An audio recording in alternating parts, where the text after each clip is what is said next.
Assalamualaikum warahmatullahi wabarakatuh. Perkenalkan, nama saya Andi Gilang Perdana Juanda dengan NIM 1001128242975 dari kelas IKMA.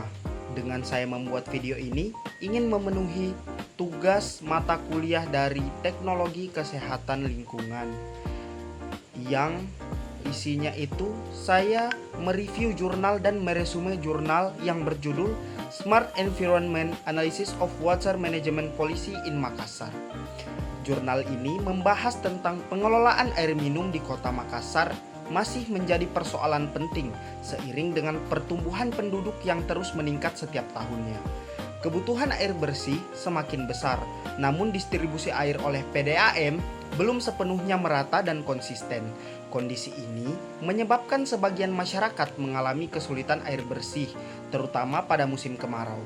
Sumber air baku yang digunakan sebagian besar berasal dari air permukaan, seperti sungai dan juga bendungan. Ketika debit air menurun, pasokan air bersih juga ikut terganggu. Selain itu, kualitas sumber air dipengaruhi oleh pencemaran sungai akibat pengelolaan sampah yang belum optimal serta masih adanya pemukiman kumuh di bantaran sungai. Pengelolaan air minum harusnya dilakukan secara terintegrasi melalui pendekatan Smart Environment. Pendekatan ini menekankan pengelolaan lingkungan yang berkelanjutan tidak hanya berfokus pada distribusi air, tetapi juga pada penyediaan ruang terbuka hijau sebagai daerah resapan, pengelolaan sampah, penataan kawasan kumuh, dan revitalisasi sungai. Namun, dalam pelaksanaannya, penerapan konsep tersebut di Kota Makassar belum berjalan maksimal. Luas ruang terbuka hijau masih jauh dari target ideal, pengelolaan sampah belum sepenuhnya terkendali, dan revitalisasi sungai masih perlu ditingkatkan. Oleh karena itu, diperlukan upaya yang lebih serius untuk memperbaiki pengelolaan air minum agar ketersediaan dan pemerataan air bersih dapat terpenuhi secara berkelanjutan bagi seluruh masyarakat di Kota Makassar. Pengelolaan air minum di Kota Makassar masih menghadapi berbagai tantangan seiring dengan meningkatnya jumlah penduduk dan kebutuhan konsumsi air minum masyarakat. Peningkatan kebutuhan tersebut belum sepenuhnya diimbangi dengan sistem pengelolaan dan distribusi air minum yang merata dan juga konsisten.